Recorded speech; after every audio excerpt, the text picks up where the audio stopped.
হাত পাখাওয়ালা যদি কোরআনের বাইরে চলে যায়, সেই হাত পাখার সাথে আমাদের আপোষ হবে না। বলতেছে 143টা না 45টা এ গ্রেডের আসন। কি গ্রেডের আসন? এ গ্রেডের আসন। তাদেরকে অনেকেই প্ররোচিত করতেছে যে আপনারা কেন এত আসন কম নিবেন, আপনারা বের হয়ে আসেন। এবার আলেম ওলামারা একটু ঐক্যবদ্ধ হয়েছিল, আমরা প্রত্যাশা করছিলাম তারা ঐক্যবদ্ধভাবে হয়তো ভালো কিছু করবে, কিন্তু গুতাগুতি আছে না নাই? কথা কয় না, আছে না নাই? এই জন্যে হুজুর দাওয়াত দিয়ে অনেক মাহফিলে গেলি দেখি আমাদের দ্বিতীয় বক্তা খুঁজি যে দ্বিতীয় বক্তা কই, কয় পাশের ঘরে রাখছি। তা আমার এই ঘরে কেন রাখছি হুজুর? মানে ওই কমিটিও জানে যে দুই বক্তা যদি এক ঘরে তুই গুতগুতিতে মারামারি করে বসতে পারে, তখন মাহফিলের সমস্যা হবে, তার থেকে দুই বক্তা দুই ঘরে থাক। এই সত্য বলছি না মিথ্যা বলছি? হ্যাঁ ভাই, আপনিও কি করিছে সাইফুল্লাহ বিন আমাদের এনামুল হাসান বিন নূর ভাইয়ের আমি আসার আগে তাড়াতাড়ি নিয়ে আইছে যে এসে যদি আবার গুতগুতি করে। হ্যাঁ, এই জন্যে হুজুরা এই গুতগুতি যদি বাদ দেয় সমাজটা শান্তিতে ভরে যাবে, বলেন ঠিক কিনা? এর আগে কিন্তু এই প্রশ্নটাই আমাকে করেছিলেন আমাদের প্রিয় মুহতারাম জনপ্রিয় জননন্দিত আপনাদের অঞ্চলের প্রার্থী, যে আপনাদের মধ্যে এত মতবিরোধ কেন, এত রেশারেশি কেন, এত দল কেন? এই প্রশ্নটাই করেছিলেন, যদিও আলোচনার আমার ওইটা প্রেক্ষাপট ছিল না।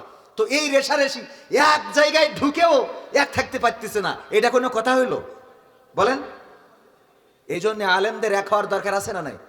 সকল আলেমকে আল্লাহ এক করে দিন, পড়েন আমিন। আল্লাহর পথে যারা চলে তাদেরকে এক করে দিন, বলেন আমিন। আমি বললাম যে কয়দিন আগে বিএনপির আয়োজনে আমি এক মাহফিলে বক্তা ছিলাম। তো বিএনপির আয়োজনে আমি মাহফিলে বক্তা, কেমন না একটু আমি আমার কথা বললো হুজুর, আমি বললাম কোনো সমস্যা নেই, আমরা তো যেহেতু এতদিন ধরে ওবায়দুল কাদের বলতো খেলা হবে, তো এই খেলা হবে বলে বলে আমাদের খেলার লোভ ধরাই দিয়ে চলে গেছে। যেহেতু এখন মাঠ খালি, সুতরাং খেলা তো করা লাগবে।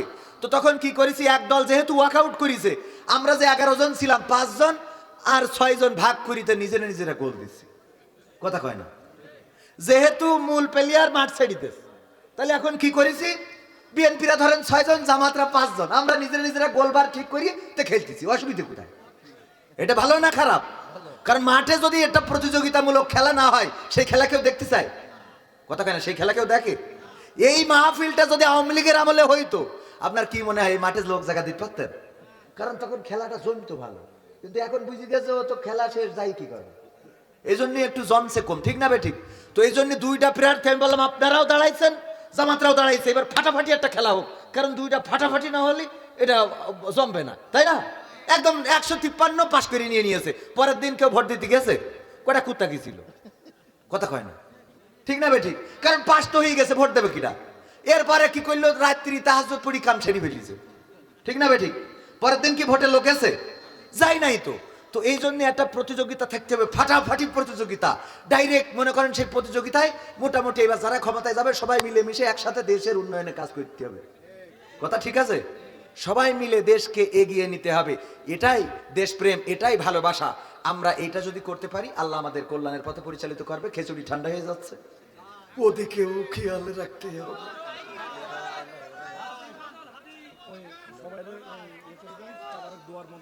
আচ্ছা, দুয়ার মধ্যে তারপরে দেবে কার গজল? তাহেরি ভাই, এরা আবার জ্বালালো। এই তাহেরি ভাইয়ের আজকে পুরো পত্রিকা ভাইরাল। সে কোটি কোটি টাকার মালিক। কত 1 কোটি কত টাকার মালিক, এটা যেহেতু সংসদ সদস্য পদপ্রার্থী, উনি হিসাব দিয়েছেন। তো এই টাকার মধ্যে তার নামে রয়েছে 30 ভরির উপরে গয়না, কিন্তু বোন নামে দেয়নি। ভালো কাজ করেছে, কারণ বউ যদি চলে যায় গয়না নিয়ে চলে যাবে না? তো এই জন্য সচেতন থাকার দরকার আছে না নাই? এইগুলো ভালো স্বামী যারা সচেতন, আলহামদুলিল্লাহ, তারা কি সচেতন। এরপরে ঝামেলা যেটা, সেটা হলো পত্রিকায় খালি নিউজ করতেছে যে তাহিরির ইনকামের উৎস হলো ব্যাংকে জমা টাকার সুদ। হ্যাঁ, জমা টাকার 1 কোটি কত লক্ষ টাকার মধ্যে সুদ হইলো মাসে মাসে মাত্র 26,000 টাকা। ওইটা বড় করে দেখাচ্ছে। হ্যাঁ, ওইটা বড় করে দেখাচ্ছে। তবে এটা সত্য যে একজন আলেম হিসাবে অন্তত ব্যাংকের এই সুদ সামনে আসা দরকার ছিল না, ঠিক কিনা? ব্যাংকের সুদ কেন নিবেন? ব্যাংকের এই যে ইন্টারেস্টটা কেন নিবেন? আপনি মুনাফা নিতে পারেন শরিয়া ভিত্তিক যে ব্যাংকগুলো পরিচালিত হয় সেখান থেকে, কিন্তু সুদ ভিত্তিক ব্যাংকে লেনদেন করে সেখান থেকে প্রফিট নেওয়া এটা স্পষ্ট হারাম, এটার কোনো সুযোগ। অনেকে আবার এটা বললে বলবে যে ইসলামী ব্যাংক তো ঘুরাইয়ে খায়, এরকম কয় না? ইসলামী ব্যাংক কি করে? এই ঘুরানোটাই হলো হালাল। ঘুরানোটা কি হালাল? একজন মেয়ে পছন্দ হয়েছে গদখালি যেয়ে, আপনি তারে বললেন আই লাভ ইউ, বললো আমিও আই লাভ ইউ, লাইলাতুল ফেব্রুয়ারিতে ঘুরে বেড়ালেন, হালাল না হারাম? কথা কয় না, হালাল না হারাম? কিন্তু যদি পছন্দ করার পরে গদখালিতে দেখে পছন্দ হয়েছে, অ্যাড্রেসটা নিলেন, মেয়ের বাবার কাছে বাড়ির থেকে আত্মীয় পাঠালেন, আত্মীয় গেল, বললো যে আপনার মেয়ের আমার ছেলে পছন্দ করেছে, আমার একমাত্র ছেলে, বিয়ে দিতে চাই, আপনি যদি আপত্তি না করেন। এই ওরা বললো ঠিক আছে আমরাও দেখতে যাবো। দেখতে আসলো, ঘর বাড়ি দেখাশোনা হয়ে গেল, মোটামুটি পছন্দ হলো। এবার দিনক্ষণ ফেলা হলো, গাড়ি নিয়ে বিয়ে করতে আসলো, কাবিন সেট হলো, তারপরে কবুল কবুল কবুল। এইবার লাইলাতুল ফেব্রুয়ারিতে ও গদখালি কেন, যদি আরো কোনো জায়গায় যায় কোনো অসুবিধা আছে? তাহলে ঘুরাই খালি কি বোঝা গেছ তো? ঘুরাই খালি কি? হ্যাঁ, যারা বলে ঘুরাই খায় ওদের বলেন ঘুরাই খাওয়াটাই তো হালাল। আপনি ঘুরাই নিলেন মানে কি হইলো? হালাল হইলো। আপনি ঘুরালেন না মানে কি? হারাম। তো এই জন্যে তাহেরি ভাইয়ের প্রতি পরামর্শ, তিনিও আমাদের একজন ভালোবাসার মানুষ, আমরা মহব্বত করি।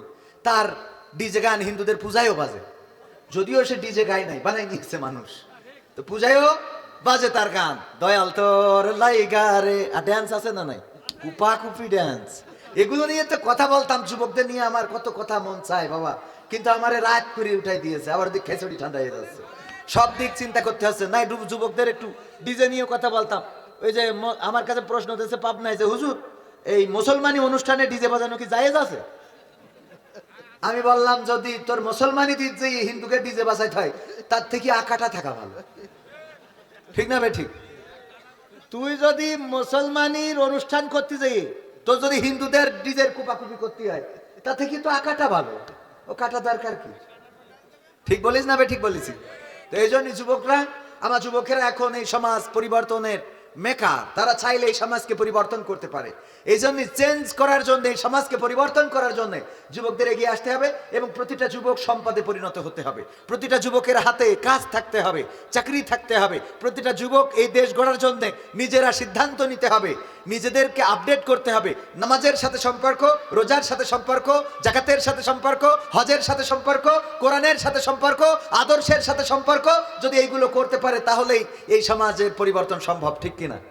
যেই যুবক এইগুলো বাদ দিয়ে, দেখেন আমাকে 1 বছর 5 বছর আগে যারা দেখেছেন, এখন তার থেকে আরেকটু স্মার্ট স্মার্ট লাগে না? লাগে কি না? চেয়ারের মধ্যে একটা গ্লাস মারতেছে না?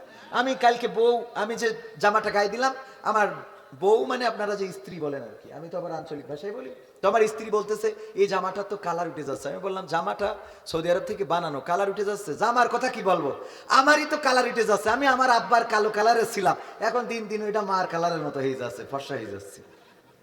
আমারই কালার উঠে, কালো কালার উঠে একটু সাদা সাদা হয়ে যাচ্ছে। হ্যাঁ বলেন আলহামদুলিল্লাহ। কি কালো ছিলাম আব্বার কালারের, আমারই কালার নষ্ট হয়ে যাচ্ছে, গিলাস মারতেছে। কারণটা কি? আলহামদুলিল্লাহ কোরআনের পক্ষে থাকার কারণে। কিসের পক্ষে থাকার কারণে?